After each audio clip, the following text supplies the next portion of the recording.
Leitura dos Escritos Sagrados do livro Evangelho do Céu, volume 5, O Grande Caminho. Surgimento do mal e as doenças. A inversão dos valores. Como já mencionei em outros ensinamentos, assim que o Itirim 0,01, poder de Itirim é o poder absoluto do Supremo Deus, brandir seu poder divino absoluto contra o Kubukurim 0,99, Kubukurim, força oposta à supremacia divina. Toda cultura instituída será corrigida, originando ao mesmo tempo uma nova tradição. Em síntese, haverá uma inversão dos valores vigentes. Esse é o cerne desse grande plano divino, um plano sem precedentes, que vai além da nossa imaginação, com o qual está relacionado o episódio do fruto proibido, mencionado no livro do Gênesis do Antigo Testamento.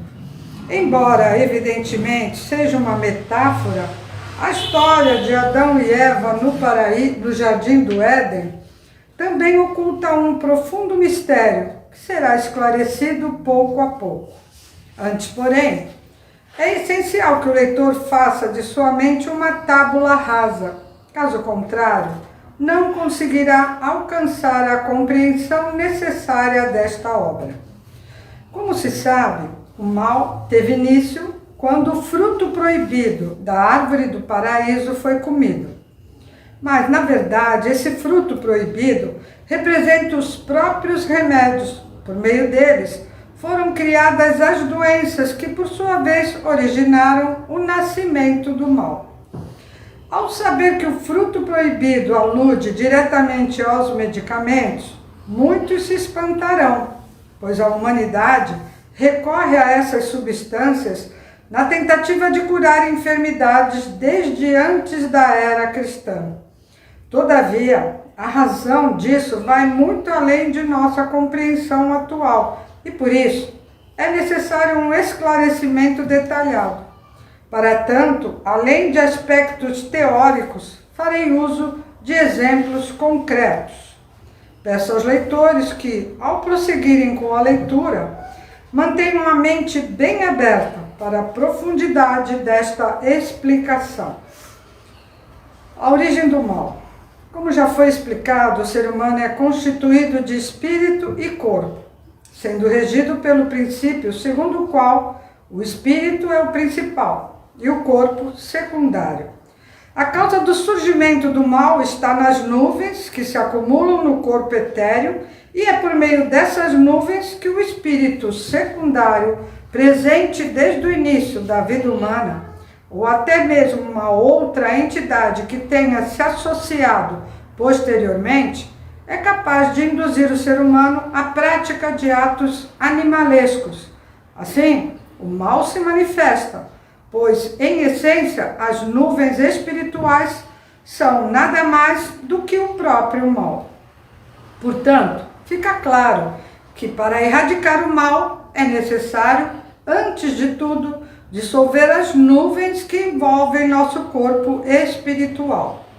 O grande problema, contudo, é que essas nuvens se formam devido à ingestão de medicamentos. Em outras palavras, as nuvens presentes em nosso corpo espiritual refletem as impurezas contidas em nosso próprio sangue.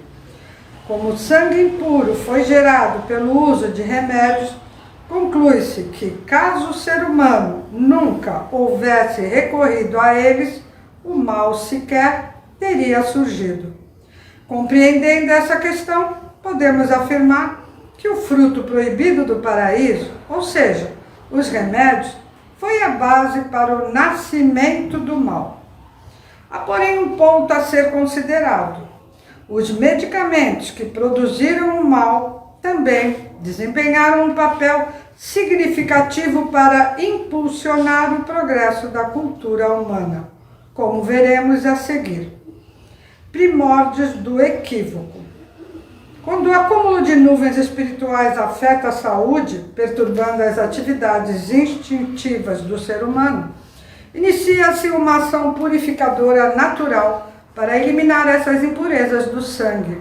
Não obstante, devido ao insuficiente desenvolvimento de sua inteligência, o homem interpretou como negativas as dores decorrentes das ações purificadoras, dando início assim à utilização de medicamentos, buscando aliviar os padecimentos normalmente associados às enfermidades. No entanto, a interrupção desse processo purificador enfraquece o corpo, levando-o à debilidade. Como consequência, as dores tornam-se mais amenas e, ao mesmo tempo, a própria ação purificadora natural perde a força. Ao interpretar equivocadamente esse processo como uma cura das doenças, o homem se iludiu. Esse erro fundamental é a causa primordial do estado infernal e repleto de sofrimentos em que o mundo se encontra hoje. Os medicamentos apenas aliviam a dor, pois são, na verdade, venenos que não curam as enfermidades de forma definitiva. Pelo contrário, são os próprios causadores delas. Como expressar tamanha ignorância? Na cegueira existente em relação às doenças, há, na verdade, uma profunda e prodigiosa intenção divina, que será detalhadamente exposta a seguir. Dois fatores contribuíram para o desenvolvimento da cultura humana. O primeiro, como já expliquei, foi a criação do mal para combater o bem. E o segundo, o enfraquecimento da saúde do ser humano. Ao examinarmos a história desde os tempos primitivos, vemos que o homem vivia de maneira bastante natural, assemelhando-se aos animais em relação à vestimenta, alimentação, moradia e vigor físico. Ele escalava montanhas, corria pelos campos, lutava com animais ferozes e até com cobras venenosas. Pode-se dizer que essas atividades, naqueles tempos, ocupavam quase toda a vida do ser humano. Gradualmente, essa agressividade contra outros animais tornou-se desnecessária, o que levou os indivíduos a começarem a lutar entre si. A intensificação dos conflitos humanos desenvolveu a inteligência humana significativamente e, com o passar dos séculos, uma cultura mais avançada foi estabelecida. Podemos considerar que, se o ser humano tivesse vivido de forma tranquila e sem conflitos, sua inteligência teria se desenvolvido pouco, levando-o a se contentar com o estágio primitivo em que se encontrava. Mas, ao comer do fruto proibido, as doenças foram criadas e o mal foi gerado. Como a humanidade ainda não percebeu isso, continua a acreditar na superstição que valoriza excessivamente os medicamentos, persistindo nesse erro até hoje. À medida que o homem dominava os animais ferozes e alcançava maior segurança, ele, que nos tempos primitivos gozava de perfeita saúde, começou a perder a vitalidade. Porém, ao mesmo tempo, seu desenvolvimento intelectual aumentou consideravelmente. Abriu estradas e passou a se locomover com veículos puxados por cavalos e bois, substituindo as viagens que antes eram feitas a pé. Refiro-me aqui ao que ocorreu no Japão, pois em outras partes do mundo surgiram inovações como o trem movido a carvão. Outros progressos levaram à criação de maravilhosos meios de transporte, como o automóvel ou o avião, além de inúmeros outros inventos, como aparelhos elétricos, rádio, entre outros. Assim, no esforço para reduzir a infelicidade humana, deu-se o desenvolvimento do conhecimento científico, com grandes transformações também alcançadas em todos os campos da cultura. Dentre outros aspectos, foram estabelecidas instituições sociais, políticas, econômicas, educacionais e artísticas. E desse progresso surgiu a atual sociedade civilizada. Tudo isso foi apenas a preparação para o estabelecimento do reino do céu na terra que se aproxima. A medicina, por sua vez, introduziu o mal no ser humano, debilitando-lhe a saúde, e assim o mundo chegou ao estágio em que se encontra hoje, conforme já previsto. Se a medicina continuar a evoluir nessa direção, a humanidade estará correndo o risco de ser destruída. Para deter novos avanços nesse sentido, Deus revelou-me a verdade, com o propósito de que se processe a grande transição da civilização e que o mal possa ser controlado, mesmo que apenas até certo ponto. Já é chegada a hora do estabelecimento dessa nova civilização, onde o bem terá precedência sobre o mal. Viu? Viu onde começou tudo? Não é? Na verdade, eu acho que começou na desobediência, né? Porque o ser humano deram um jardim do Éden para ele, um paraíso, falaram só não come dessa aqui não pode comer, não pode mexer. Mas desobedeceu e provou. Fala que é um fruto proibido. Não sei quem inventou o negócio da maçã, que isso não existe na Bíblia, nos Gênesis, mas inventaram. Acho que alguém foi representar alguma peça e o fruto proibido, pegaram a maçã na hora e... Mas na verdade eu acho que começou com a desobediência mesmo, e aí o ser humano provou do fruto proibido e a parte, acho que divina, isso eu estou aqui falando, tá? Pelo que eu estou entendendo. E aí ele se afasta de Deus e aí começa o homem a ter desejos. Tanto é que no Gênesis fala que o ser humano começa a ter vergonha do corpo, porque ele não tinha nem roupa, né? E aí começa a querer se cobrir, é onde começa o mal, né? Que começa, porque na verdade espírito não precisa de nada disso, né? Corpo material é que precisa. Aí a gente já estudou que matéria é a parte horizontal e a parte ligada ao mal, né? E espírito é o lado do bem. Então, o mal se fez necessário. Deus acabou utilizando o mal que o ser humano acabou colocando dentro, sujando o sangue, e daí foi criado tudo que se tem até hoje. A cultura foi desenvolvida. O ser humano evoluiu e tudo que nós temos hoje, né? Porque Deus tem um plano. Apesar do ser humano não obedecer a Deus, porque nem o ser humano normalmente não quer ser mandado, né? Ele não quer, não fui eu que criei isso, foi Deus, então Deus me utilizou, né? Tanto é que a gente vê às vezes artistas falando que compôs música ou que pintou um quadro. Na verdade ele é utilizado por Deus, aquele é obra de Deus, a não ser que seja algo muito feio.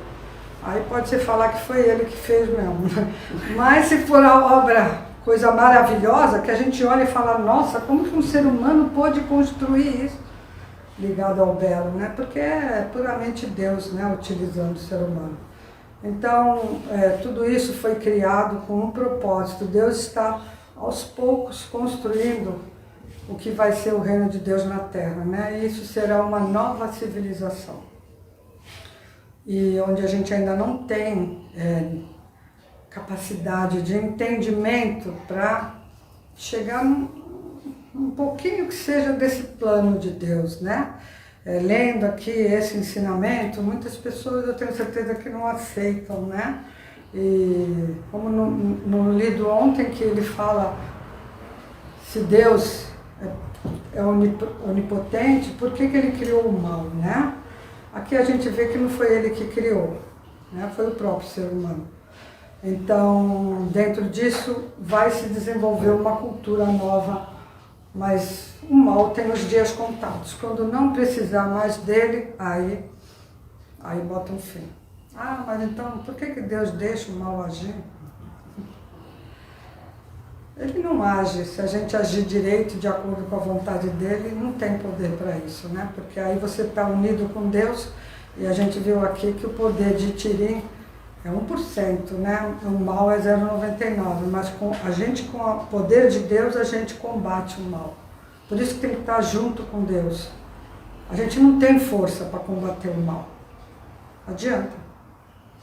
Não adianta que sozinho não, tem que ter Deus. Tem que ter Deus junto para que as coisas ruins não destruam a gente, né? Então, isso está, na verdade,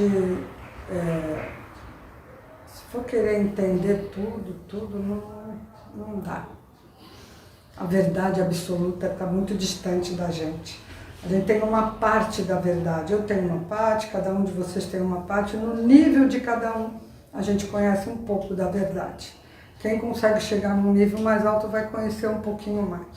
Mas o Exu Sama foi o único aqui na Terra que chegou a ficar uno com Deus, então ele soube de toda a verdade, da verdade absoluta. Então, se a gente quiser saber mais, entender mais, não adianta se revoltar nem falar, mas por que isso?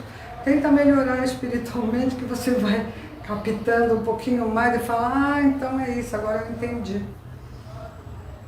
Interessante isso.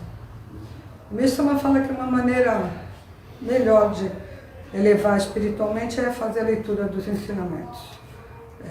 As pessoas não compreendem como que pode fazer uma leitura e evoluir espiritualmente, mas pode. É só fazer essa prática que vocês vão ver. A cada momento que você lê, você entende uma coisa. Quando tornar a ler, vai entender um pouco mais. É mágica? Não. É que conforme você lê, as suas máculas são dissolvidas e você eleva espiritualmente, você entende um pouquinho mais. Então vamos imaginar que cada verdade está num andar. Você sobe um andar, absorve uma verdade, sobe outra. Por isso que a gente ainda está distante dessa verdade, para ter entendimento sobre tudo que Mestre Sama revelou, né? Então, quer entender mais, vamos evoluir mais, fazer esse esforço. Esse esforço a gente tem que fazer. Tá bom? Muito obrigada e boa noite.